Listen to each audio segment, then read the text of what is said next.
হচ্ছে 18 তারিখ বুধবার। সকাল থেকে কোনো বাজার ছিল না বলে অনেকক্ষণ বসে বসে কাটালাম। তারপরে গিয়ে দেখলাম ছোট্ট একটা ফুলকপি রাখা আছে আর কয়েকটা গাজর। ফুলকপি আর গাজর ভাজা বসিয়ে দিয়েছি। আজকে সেরকম তাড়াহুড়ো নেই, কারণ চিন্টু রাত্রেবেলায় ক্লিনিক্যাল করে এসছে, ওর নাইট ছিল। তো এখন ঘুম দিচ্ছে, উঠতে উঠতে ওর এখন 2-2:30 তো বাজবেই। সারা রাত জাগা মানে তো উঠছে, এসেই তো অনেক গজর গজর করলো, আমাকে শোনালো, এসে একটু ঘুমাতে দেয়নি কিছু না, আমাকে খালি খাটিয়েছে। রাত 3টের সময় এখানে পাঠিয়েছিল, কোথায় বললো ওয়ার্ডে পাঠিয়েছিল। তারপর ওখান থেকে এলাম, 4টের সময় বললো একটুখানি শুতে, আবার 4টার সময় গিয়ে শুলাম, আবার আমাকে 4:15 সময় উঠিয়ে আবার ওয়ার্ডে পাঠিয়ে দিল, লিখতে বসিয়ে দিল। তো এইসব অনেকক্ষণ বক বক করলো, আমিও আর ঘুমাতে পারলাম না। নাহলে আমি ভেবেছিলাম 9টা পর্যন্ত ঘুমাবো, কারণ চিন্টু ডিউটি থাকলে আমি রাত্রেবেলা একদম ঘুমাতে পারি না। আমি ওই ভোরবেলায় 4:45 নাগাদ একটুখানি ঘুমিয়েছি। তো ভাবলাম যে চিন্টু এসে শুয়ে পড়বে 8টার সময়, তারপরে আমি একটুখানি 9টা পর্যন্ত গড়াগড়ি দেবো, তারপর উঠবো। কিন্তু ও এসে এত রেগে গিয়েছিল যে আমার আর ঘুম হলো না। আমি উঠে আবার করলাম, মুখ টুক ধুলাম। ফোন করছে চিন্টু বাবা ফোন করেছে, বলছে তোমার জিনিসগুলো যেগুলো আমি অর্ডার দিয়ে দিয়েছিলাম তার মধ্যে 2টো জিনিস ফ্রি দিয়েছে। আমি বললাম কি কি? বলছে একটা ক্রিম বিস্কুট আর একটা হচ্ছে সর্ষে। এখন আমি দেখছি ক্রিম বিস্কুটটা তো ঠিক আছে, এটা খেতে ভালোবাসি, এটা শেষ করে দেবো, কিন্তু সর্ষে মনে করে যেটা অর্ডার করেছে সেটা হচ্ছে চিয়া সিড। তো এইটা আমি এবার কি করবো, এটাই আমি চিন্তা করছি।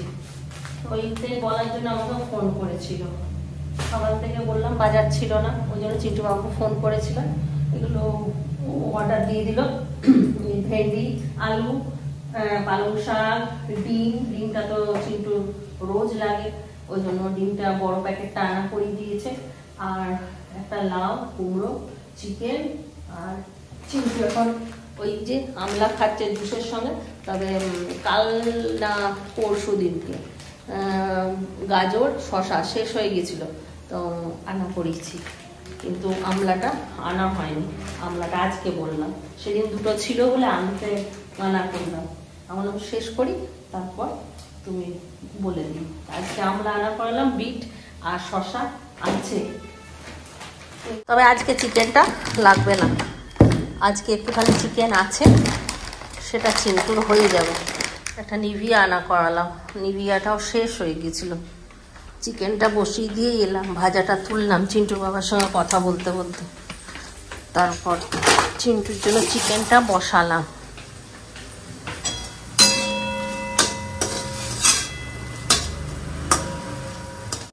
এখানে সামনের থেকে প্লেন ওড়ে, তা আগে দেখতে খুব মজা লাগতো।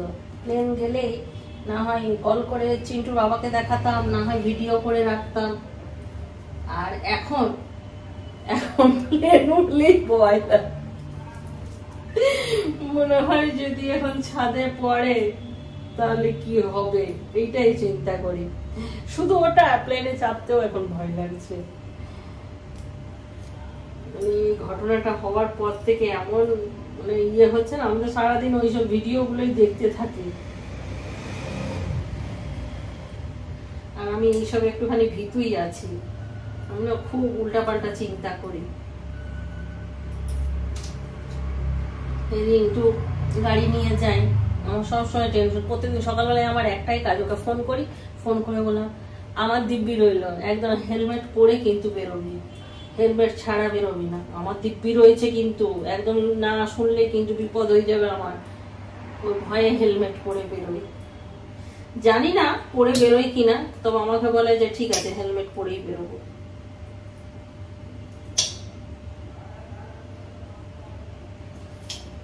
পালং শাকটা কাটলাম, আজকে আমার এত পোস্ত খাওয়ার ইচ্ছে হচ্ছে যে আমি ঠিক করলাম যে পালং শাকটাই আমি আজকে পোস্ত দিয়েই রান্না করব।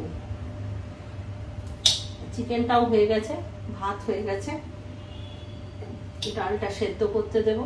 রসুন ছাড়িয়ে রাখলাম, রসুন দিয়ে 5 ফোড়ন দিয়ে ডালটা ছোঁক দেব। আর এইটা কি বলে, পালং শাকটা পোস্ত দিয়ে করবো। চিকেন ধুয়ে কেটে ফ্রিজে রাখতে হবে, তাহলে প্রত্যেকদিন আমার করতে সুবিধা হয়। এখনো বরফ আছে, চিকেনগুলো রেখে দিয়েছি।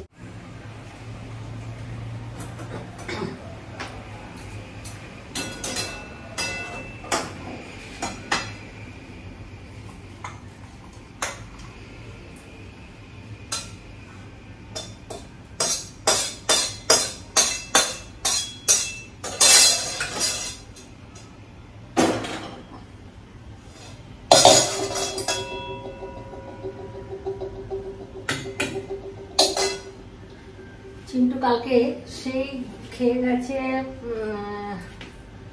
7:30টার আগে, ওই 7:15 নাগাদ খাবার দিয়েছি, আর ও শেষ করেছে হয়তো 7:30টা নাগাদ। আর 8টা বাজতে 10-এ তো বেরিয়েই গেল, সেই তখন খেয়েছে। তারপর এসে ঘুমিয়ে গেল, কিচ্ছু খাইনি, ততক্ষণ না খেয়ে আছে।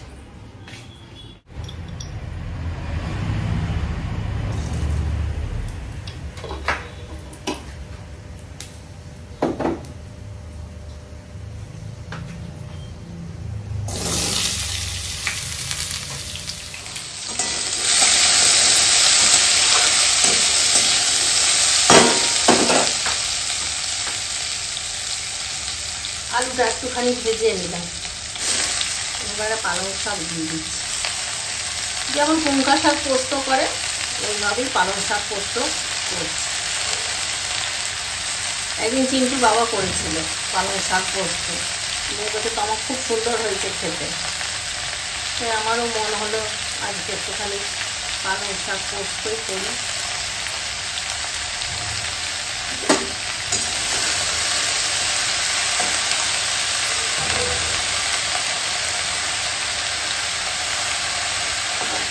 আমাদের ওখানে বৃষ্টি হচ্ছে, এখানে বৃষ্টি হলে একদম ওয়েদার ঠান্ডা, পুরো শীতকাল হয়ে যায়, ফ্যানও চালাতে হয় না, অথচ ঢাকা নিতে হয়। আর আমাদের ওখানে কাল থেকে বৃষ্টি হচ্ছে, চিন্টু বাবা বলছে গরম কমছে না, এত গরম। আর আমাদের তো আবার হয়ে গেছিল, লো ভোল্টেজ হয়ে গেছিল পরশুদিন রাত্রেবেলায়। নিয়ে আমি চিন্টু বাবাকে ফোন করেছে, নিয়ে তখন দেখি বলছে যে প্রচন্ড গরম, আমাদের লো ভোল্টেজ হয়ে গেছে, বুঝতে পারছি না যে সবার হয়েছে না শুধু আমাদের হয়েছে। ঘুমাবে কি করে তোমরা, না এসি চলছে না ফ্যান চলছে এত গরমে। নিয়ে বললাম পম্পার বাড়ি যাবে, ওদের দুটো ঘরে এসি লাগানো আছে। তো বললো যে না থাক, তার মানে ফুচকিকে বলে দিচ্ছি, বলছে না থাক। তারপর বললো যে দেখো ফুচকিকে বলে যদি না ঘুমিয়েছে তাহলে যাবো। নিয়ে আবার রাত্রেবেলায় ফুচকিকে ফোন করি, তখন ফুচুরা খাচ্ছে। নিয়ে বললো না না তোমার তুই পাঠিয়ে দে, শক্তিদার রিন্টু এখানেই শুয়ে পড়বে। নিয়ে রাত 11টার সময় আবার রিন্টু আর রিন্টু বাবা ওখানে গিয়ে তারপর শুয়েছিল। সকালবেলায় আবার টিফিন খেয়ে তারপরে এসছে। চিন্টু বাবা সকালে মর্নিং ওয়াক করতে চলে গিয়েছিল, রিন্টু টিফিন খেয়ে আর চিন্টু বাবার জন্য টিফিন নিয়ে চলে এসেছিল। নিয়ে কালকে দুপুরবেলাতে আবার লো ভোল্টেজ হয়ে গেছিল। নিয়ে যাক, রাত্রেবেলাতে বললো যে না ঠিক আছে, অসুবিধা নেই।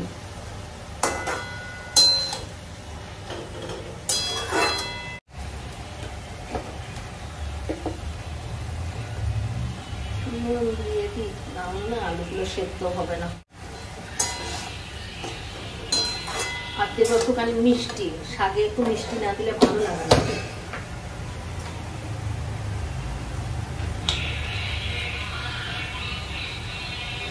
সেটা বিক্রি করতেছে।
শাকটা ক্রমে কয়টুকুনি হয়ে গেল, দুটো দিয়ে দিলেই ভালো করতাম।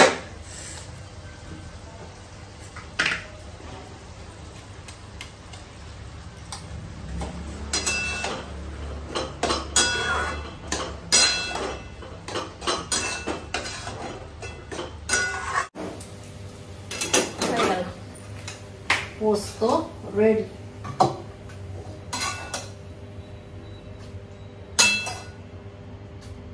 রান্নাঘর মুছবো, মুছে নিয়ে ওই দুটো ঘর মুছে নিই। ওই ঘরে তো চিন্টু ঘুমাচ্ছে, ঝাড়াঝুড়ি কিচ্ছু হয়নি, বিছানা টিছানা। ও উঠলে তা ওই ঘরটা পরিষ্কার করবো। আমি এদিকগুলো পরিষ্কার করে চলে যাই স্নান করবো।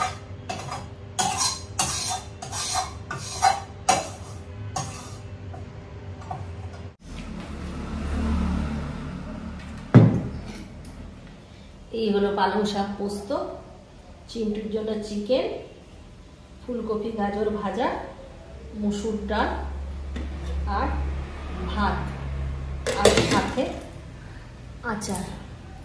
আচারটা খেতে ভালো। পোস্তর কালারটা কি সুন্দর এসছে, পুরো সাদা। অনেক সময় পোস্ত রান্না করে রাখলে না কালো হয়ে যায়, কিন্তু এই পোস্তটা বেশ ভালো, ওই জন্য সাদা সাদা হয়েছে। এখন ঘুরতে পারছে 6:30। সেই যে সকালবেলায় ভিডিও করেছি, তারপরে আর ভিডিও করা হয়নি। ভিডিও এই কারণে করিনি, কারণ মনটাই খারাপ হয়ে গেল। স্নান করতে গেলাম, চিন্টু বাবা ফোন করলো। চিন্টু বাবার সঙ্গে কথা বলছিলাম, তখনই চিন্টু বাবা বলল যে বাবলির মায়ের শরীরটা খারাপ। চিন্টু বাবু জিজ্ঞাসা করলাম যে এরকম ফোন টোন করেছে, বলে না করিনি, ওরা এখন ব্যস্ত আছে, তা পরে করবো। নিয়ে আমি কি মনে হলো, আমি বাবলিকে ফোন করলাম। তো বাবলি তো খুব কান্নাকাটি করছিল, তো আমার মাকে এই যাত্রায় যেমন বাঁচিয়ে নিতে পারি, তোরা একটু ঠাকুরের নাম কর। শুনে এত কষ্ট হচ্ছিল, বারবার নিজের মায়ের কথাটাই মনে পড়ছিল। মাকে যখন ভর্তি করেছিলাম তখন আমাদেরও ঠিক এরকমই মনে হচ্ছিল। ওকে কি বলবো বুঝতে পারছিলাম না, তাও বললাম যে হ্যাঁ, ও বলছে বারবার ঠাকুরের কাছে প্রার্থনা কর। আমিও ভগবানকে বারবার করে ডাকছিলাম। মা যে কি জিনিস সেটা একমাত্র ছেলেমেয়েরাই বুঝতে পারে। তো ভাবলাম ভালো হয়ে যাবে। 4:30টার সময় চিন্টু বাবা ফোন করলো যে মাসিমা নেই।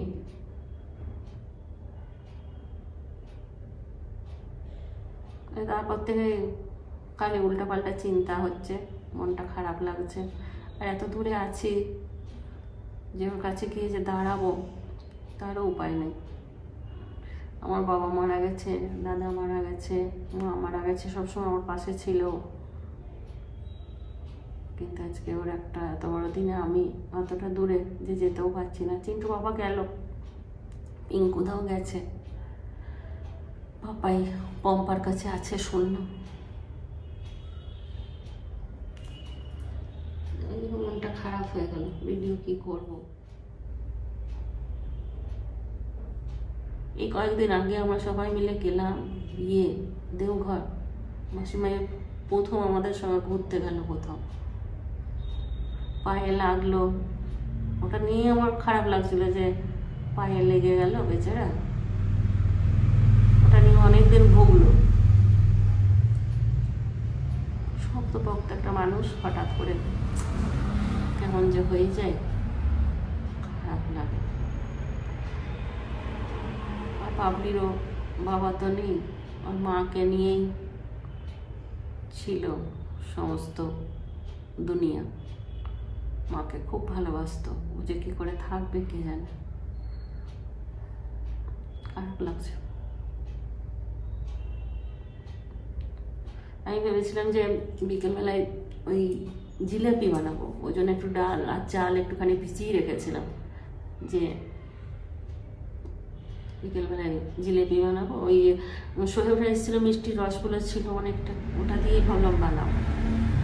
আমার আর ইচ্ছেও করছে না বানাবো। ব্লগটা আমি এখানেই শেষ করে দেবো। থাক, গত বছর এইরকম সময় পিঙ্কুদার বাবার শরীর খারাপ হলো হঠাৎ করে, মানুষটা 2 সপ্তাহের মধ্যে চলে গেল, শক্তপোক্ত মানুষ। এবারে আবার বাবলির মা, এত সুন্দর একটা মানুষ, ফোন করলেই কথা হতো, বেশিরভাগ বাবলির কাছে থাকতো, তো আমি যখন বাবলিকে ফোন করতাম তখনই কথা হতো। কি হয়ে গেল কে জানে, খুবই খারাপ লাগছে। খুব ভালোবাসতো না আমাদেরকেও, খুব ভালোবাসতো, মা মা মা, বেটা বেটা বেটা। এত কষ্ট হলো দেওঘর যাওয়ার সময়। না বেটা, আমার কোনো কষ্ট হয়নি, আমি ভালো আছি বেটা, আমি ভালো আছি বেটা।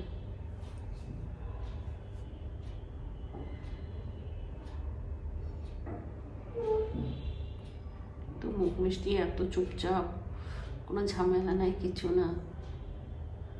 সারাদিন কিচ্ছু খাইনি, কটা মুড়ি খেয়েই সারাদিন কেটে গেল। না আমরা বলছি বরং যে একটু ভাত খা, না না ওটা আমরা কিছু খাই না। আমি সারাদিন এইরকমই, একটু খেলেই আমার হয়ে যায়, আমার আর লাগেই না। ও কথাগুলোই মনে পড়ছে। ভাবলাম দুপুরবেলায়, কালকে চিন্টু নাইট ডিউটি ছিল, ঘুমাতে পারিনি, ভাবলাম দুপুরবেলা একটু ঘুমাবো, আর ঘুমিয়ে এলো না। এই পাশ ওপাশ, এ পাশ ওপাশ, খালি মাসিমার মুখটা মনে পড়ছে, বাবলির মুখটা মনে পড়ছে।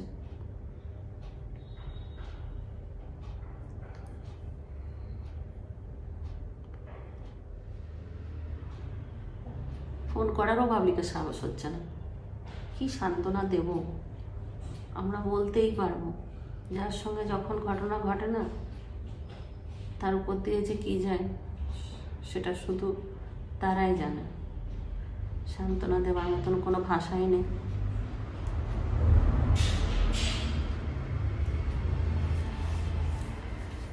ঠিক আছে, চলো।